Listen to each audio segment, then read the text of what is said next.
You've heard the phrase closing shift, right? It's supposed to mean the end of the day, a quiet, predictable routine.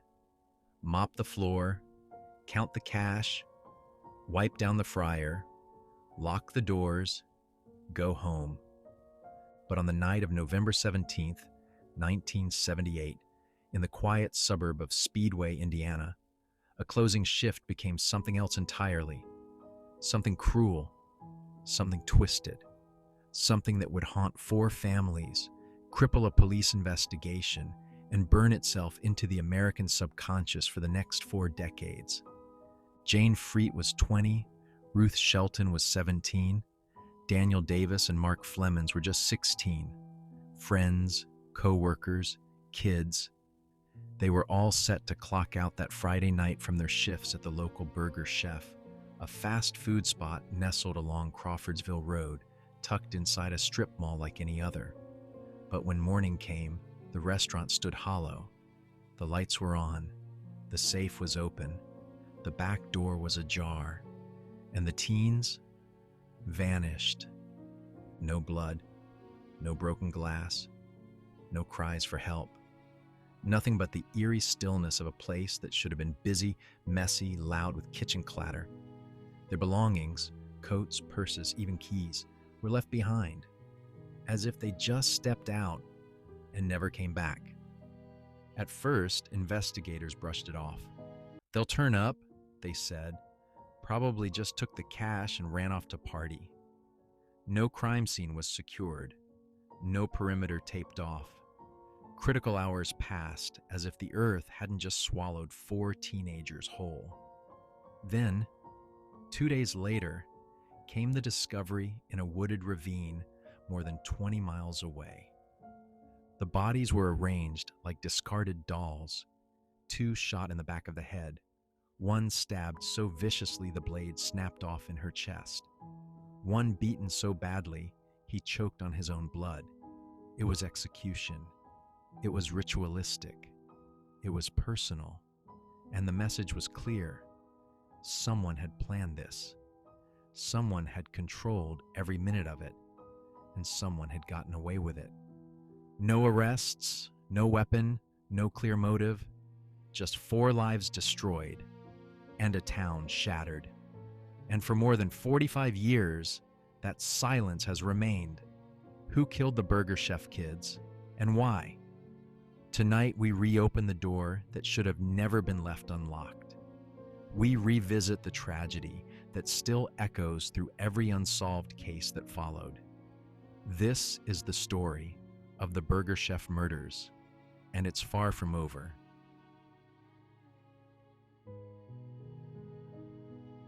Friday, November 17th, 1978, Speedway, Indiana. The Burger Chef on Crawfordsville Road was winding down after another routine night. The restaurant was a familiar haunt for locals. Greasy fries, warm lighting, the smell of grilled meat in the air. That night, 4 young employees were closing up. Jane Freet, 20, the assistant manager, dependable and organized. Ruth Shelton, 17, a soft-spoken honors student with a love for literature and band. Daniel Davis, 16, quiet, athletic, well-liked. Mark Flemons, 16, outgoing, funny, the kind of kid who could make anyone laugh.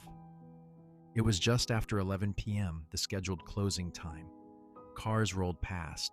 The street lights flickered. Inside, the crew followed routine, cleaning surfaces, tallying the register, locking up supplies. Nothing seemed out of place. Nothing yet.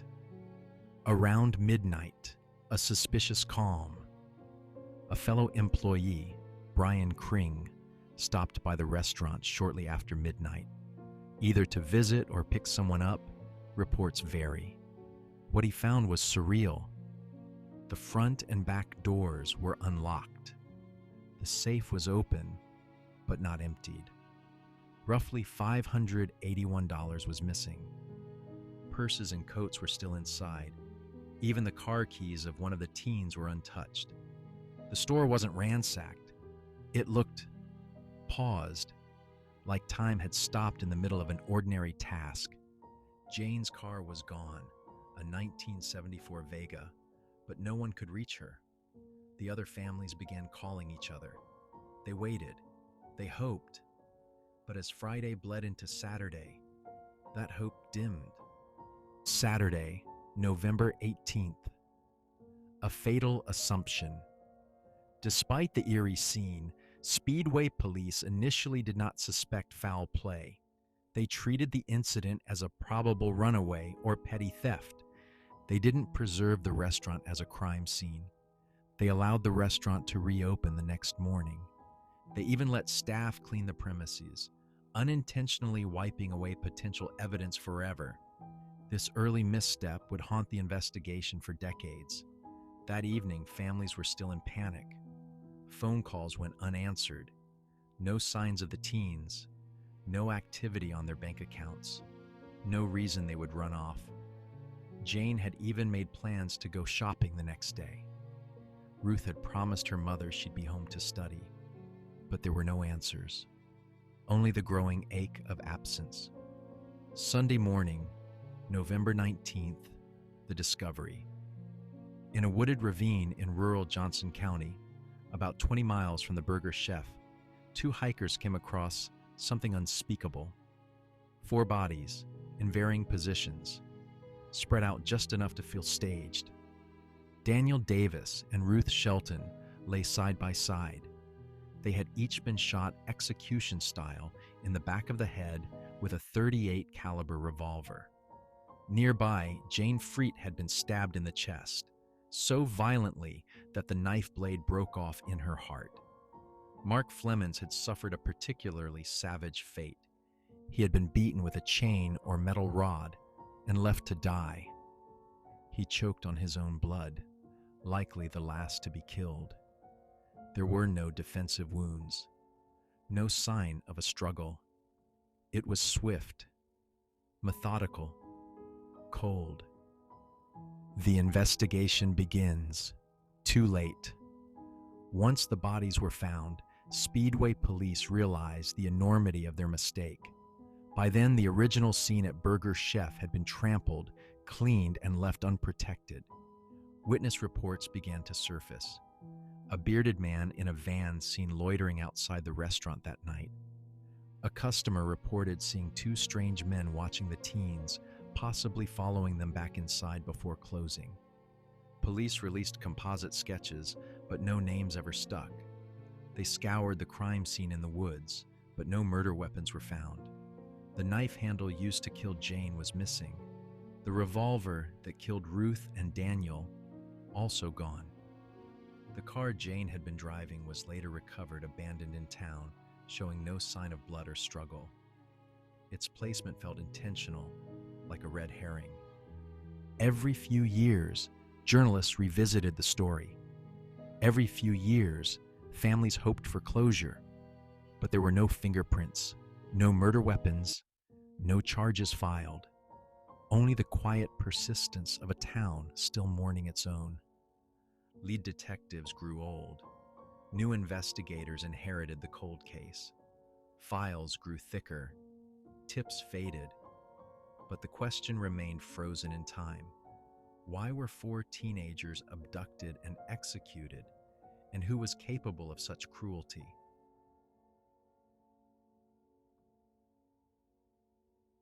Every unsolved mystery leaves behind breadcrumbs, and sometimes those crumbs don't lead to clarity. They lead deeper into confusion. In the case of the Burger Chef murders, the scattered clues and maddening anomalies don't just raise questions. They suggest something far more sinister. Let's unravel them, piece by piece.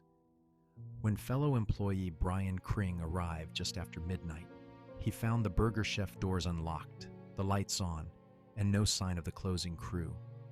It was as if the place had been abandoned mid-shift.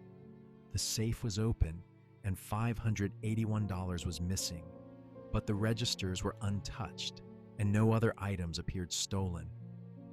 Personal belongings, including purses, jackets, and car keys, were left behind. One of the employees' cars was still parked outside.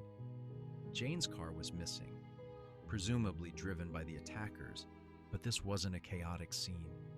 There were no overturned chairs, no blood, no broken glass, and no sign of forced entry. It looked eerily normal. It wasn't a robbery. Not really. Robbers move fast, take what they want, and leave. But here, something else happened. Something methodical. Suspicious witness reports ignored. Multiple witnesses came forward with eerie observations. One man said he saw two suspicious men, possibly watching the teens, standing just outside the Burger Chef near closing time. A bearded man driving a van was reportedly loitering in the lot, possibly for hours. An unidentified, clean-shaven man in a vehicle was also spotted, seemingly circling the parking area. Police created composite sketches based on these descriptions. They released the images to the public, but they yielded no solid leads. Despite the urgency, the police waited days to act seriously, and the trail went cold. Was someone stalking them? Were these men casing the restaurant earlier that week? Were they waiting for that specific night and that specific shift lineup? The missing knife handle. Jane Freet, the 20-year-old assistant manager, was stabbed twice in the chest. The attack was so violent, the blade of the knife snapped off in her heart. But here's the chilling part. The handle was never recovered. This means the killer deliberately took it with them. Why? Was it a panic move or an attempt to conceal fingerprints? Was the knife from the restaurant, or did the killer bring it in advance? The blade fragment remained lodged in her chest, silent, metallic proof of rage and intent. But without the handle, no origin could be confirmed. It suggests calculation, control, not random violence, but premeditated murder. The abandoned car. Jane's 1974 Chevy Vega, the only vehicle taken from the scene, was found days later abandoned in town, not far from the crime scene. It was parked carefully, not hastily ditched. No blood, no signs of a struggle, and no prints were found. The keys were missing. Investigators believe the car was used to transport the victims to the wooded area in Johnson County. But the calm condition of the vehicle painted a chilling picture. The victims likely went willingly, at least at first. They may have believed they were just going to talk or resolve a dispute. Who could convince four teens to leave a store without resistance? A former employee? Someone they knew? Or someone with a weapon drawn and threats too real to ignore? No defensive wounds. Autopsy reports revealed something horrifying. None of the victims had defensive wounds. No signs of a struggle. No bruises on their arms from fighting back. No skin under fingernails. Nothing to suggest a fight for their lives. This suggests the killings were swift, unexpected, and perhaps done one by one, with the others forced to watch. Mark Flemons, the only one beaten to death, showed signs of aspirating blood, meaning he may have died last, possibly forced to witness his friend's executions. The killers didn't just kill, they controlled. They manipulated fear, and they made sure no one fought back. Destroyed evidence by the police. The most tragic anomaly. The investigation itself. The crime scene at Burger Chef was not secured. Employees were allowed to clean up the next day. Fingerprints were lost, surfaces wiped, garbage emptied. Surveillance? There was none. This negligence erased any hope of understanding what happened inside the restaurant that night. To make matters worse, no photos were taken of the interior at discovery. No effort was made to preserve the cash register or safe dial for prints. The police initially classified it as a non-criminal incident. By the time detectives realized this was a quadruple homicide, the crucial early evidence was gone, erased not by the killers, but by protocol failure. The killing methods don't match. Each victim was killed in a different way. 2 were shot, Daniel and Ruth. 1 was stabbed, Jane. 1 was beaten to death, Mark. Some believe this was a sign of multiple killers, each using a different method, or perhaps a symbolic act, a statement of dominance. But others argue it suggests panic. Maybe the killers didn't bring enough bullets, or something went wrong. Still, others think it's worse. The killers wanted each death to be personal, to send a message. If you're staging a robbery, why use 3 different weapons? Why kill them all? And why execute them with such cold precision? Despite national attention, $25,000 rewards, polygraphs, and multiple confessions, no arrests have ever been made. One prison informant gave highly specific details in 1984, ones not released to the public, but prosecutors claimed insufficient evidence. Others came forward over the years, but leads fizzled out. Several suspects were questioned and released. Some have since died. And yet, not one charge, not one name confirmed, not one motive proven. It's as if the killers vanished, just like their victims did, into the night. No forced entry, no defensive wounds, no matching methods of murder, no evidence preserved, a missing knife handle, a car returned clean, 4 teens taken without resistance, and not a single conviction in 45 years. This isn't just a cold case. It's a perfect storm of mystery, human error, and something darker still, the sense that somewhere, someone still knows and has kept the secret.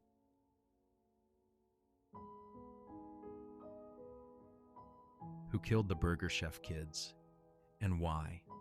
More than 45 years have passed since the murders of Jane Freet, Ruth Shelton, Daniel Davis, and Mark Flemons. Not a single person has ever been arrested, but that hasn't stopped the theories from growing like vines over a crumbling wall. Let's walk through the most prominent and disturbing explanations that investigators, journalists, and amateur sleuths have explored. Some feel plausible. Others feel like glimpses into something far more sinister. The botched robbery theory, the official explanation for decades. Investigators initially clung to the idea that this was a robbery gone wrong. The stolen $581 in cash, the open safe, the abrupt disappearance. It all seemed to fit the profile of a late-night heist where something went sideways. But the deeper you look, the more this theory falls apart. Why abduct the employees instead of fleeing the scene? Why kill all 4, especially with such personal violence? Why take Jane's car only to return it to town in pristine condition? Why leave behind personal belongings, including purses and keys? And more importantly, if this was a robbery, why were the murders committed in 3 different ways? Critics of this theory say the $581 was simply a prop, a false motive to distract from something deeper. Robbers don't take victims into the woods 20 miles away just to eliminate them. They shoot and run, unless it was never about the money at all. The familiar face theory. One of the most unsettling possibilities is that the killer was someone they knew. Consider this. There was no forced entry. The employees left their belongings behind. There were no signs of struggle inside the restaurant, and not a single witness heard screams. It's as if they willingly walked out or complied with someone they trusted.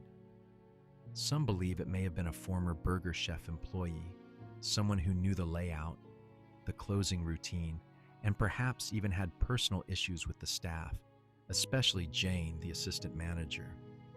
Others suspect someone connected to a family member, using familiarity to disarm suspicion. Could a friend of Jane's brother have targeted the store? Could a friendly face have lured them outside, only to reveal a weapon too late? This theory explains the lack of resistance, but it raises a terrifying question. How well do we ever know the people we trust? The drug debt theory. Whispers began not long after the crime that the murders may have been drug-related, not because the victims were involved, but because someone close to them was. Rumors centered around Jane Freet's younger brother, who allegedly owed money to the wrong people. The theory suggests the killers came to send a message, and when they didn't find the brother, they took Jane and her co-workers instead. What supports this idea? The extreme violence, unnecessary for a robbery.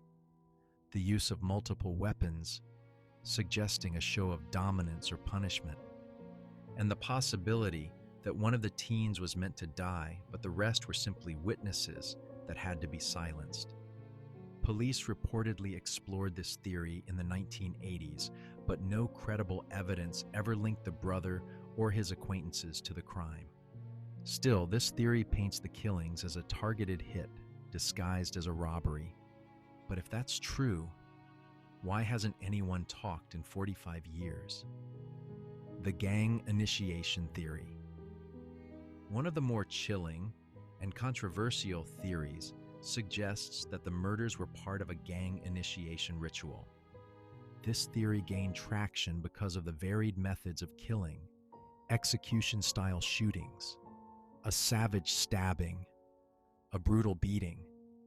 Was this a test? Did a group of initiates carry out specific methods to prove themselves? Did they each take one victim as part of a rite of passage? And why leave no evidence behind?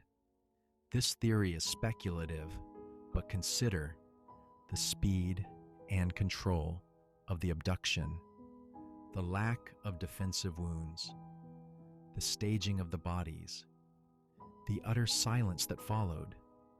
No bragging, no arrests, no leaks. Law enforcement has always downplayed this angle publicly, but insiders have admitted that ritualistic elements couldn't be ruled out.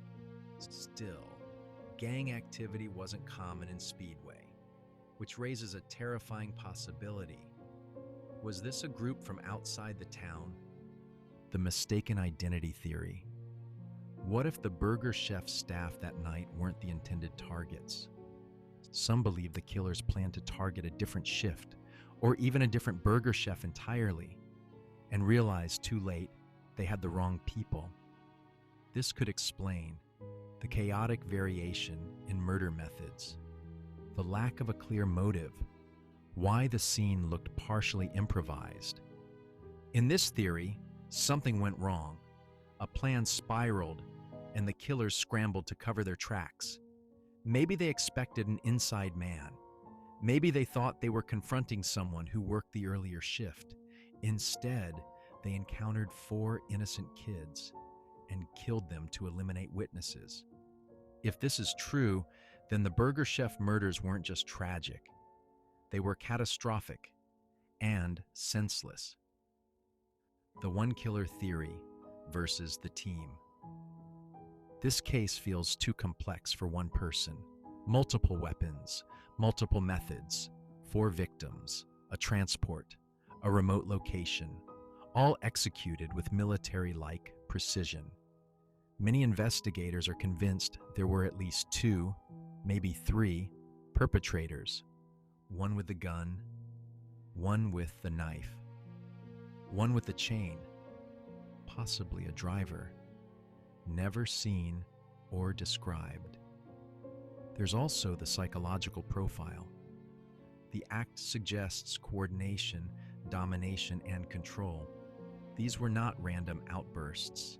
These were roles possibly assigned. One killer couldn't manage 4 teens without resistance, but a team, that's feasible. Yet, if multiple people were involved, how have they kept it secret for this long? Someone always talks, unless they're dead, incarcerated, or still watching. The false confession conspiracy. In 1984, a man incarcerated in Indiana came forward. He claimed to know exactly what happened. He provided details, some not made public: the location of the stab wounds, the layout of the woods, the sequence of killings. For a moment, investigators believed they had their breakthrough, but the confession collapsed. Other suspects he named passed polygraphs. The timeline didn't match. He later recanted, calling it a story he'd heard. Still, many believed the confession had fragments of truth, enough to suggest he was closer to the crime than he admitted. Was it a real confession, or a manipulated half-truth designed to throw police off? The uncatchable killer theory. There's one final disturbing possibility: that the killer, or killers, were simply smarter than anyone imagined. That they knew police procedure, knew how to avoid leaving fingerprints, knew how to control 4 teens without noise, knew how to vanish. Some former FBI profilers have suggested that this could have been the work of a serial killer or ex-military team who practiced pre-offense rehearsal, clean escapes, and psychological manipulation. And if they were transient, truckers, travelers, or fugitives, they may have passed through town unnoticed, and they may have done it again. Was this a robbery? A ritual? A personal vendetta?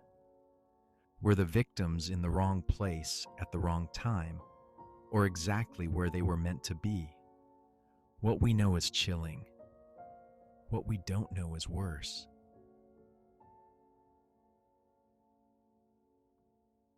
Some crimes don't end at the morgue or the courtroom. Some crimes outlive the headlines. They sink into the bones of a place, into the rituals of a people.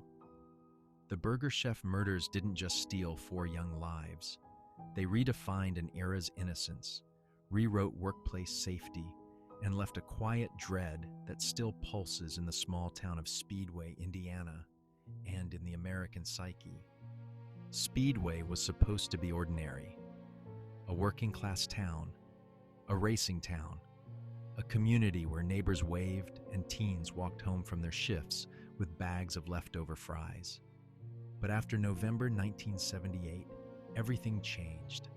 The Burger Chef location was gutted, remodeled, and eventually closed. No plaque, no marker, just a silent grave where a restaurant once stood. Residents began locking doors in a way they never had before. Teens were no longer allowed to close restaurants alone. Entire closing procedures changed. The town moved on, but it didn't heal. Ask any Speedway local over 50, and they'll tell you. They remember where they were when they heard. They remember the faces, the fear, the eerie feeling that evil had passed through just once and never bothered to explain itself. It's hard to overstate this. The fast food industry was forever changed by this case. Before the Burger Chef murders, restaurant closings were an afterthought. Teenagers often worked late unsupervised. Stores were locked casually. Security was minimal. After this crime, corporate America woke up. Dual closing policies were introduced, requiring at least 2 adult staff members to close together. Many chains began installing surveillance cameras, reinforced back doors, panic buttons, and new training modules for late-night workers.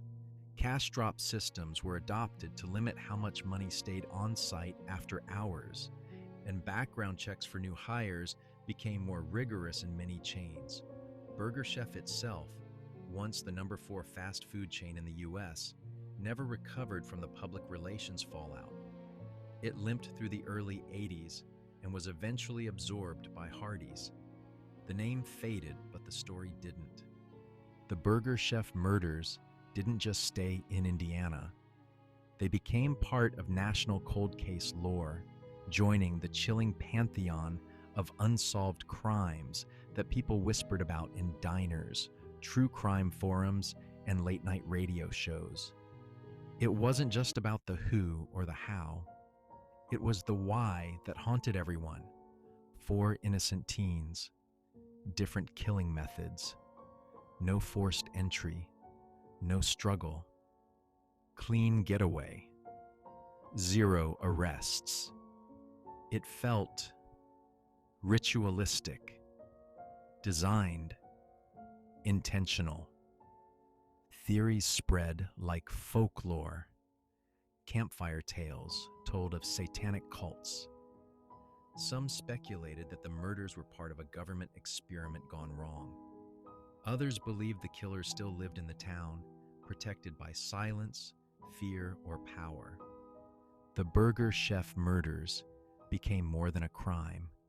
They became a riddle, one that still burns with relevance. A case studied by the FBI and media. The FBI profiled the case. Behavioral analysts dissected it for patterns, staging, control, and escalation. It was so emblematic of psychological mystery that Netflix's Mindhunter created a fictionalized version of the events in its 2nd season, changing names but preserving the core horror. Multiple methods of murder, teen victims, no sexual assault, no robbery motive that held up, no arrests. To this day, criminal justice students and behavioral science programs analyze the Burger Chef case as a foundational example of poor early police work, criminal staging, team offender dynamics, and the rare perfect crime scenarios that exploit time, assumption, and human error. An emotional scab that never closed. The families of the victims were left to mourn in a vacuum of justice. Ruth Shelton's parents said they felt like their daughter died again every year. Jane Freet's family were tormented by rumors about her brother's supposed drug involvement.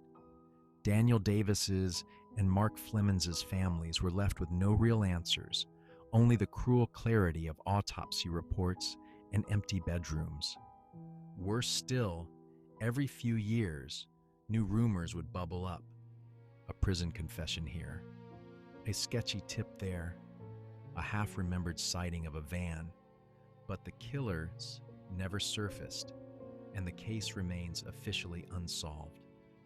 For these families, time didn't bring healing, only the pain of being forgotten. The Burger Chef murders planted something in America's subconscious. The dread of the mundane turning malevolent. A teenager getting off a shift. A suburban town. A fast food restaurant. Ordinary spaces where evil isn't supposed to happen. And yet it did, and still does. You'll hear echoes of the Burger Chef tragedy in other crimes. The 2011 Chick-fil-A triple murder in Texas. The 2017 Delphi murders, also in Indiana. 2 girls killed near an abandoned railroad. The 2000 Wendy's execution-style killings in Queens. Each time, it reminds the world there is no such thing as a safe job or a predictable night. What remains now is not just mystery, but a blueprint for caution. It changed how teens are protected at work. It taught law enforcement the cost of early assumptions. It became a case where silence was the most dangerous clue of all. And for the people of Indiana and the American true crime community, it remains a name you whisper, not because of what you know, but because of everything you don't.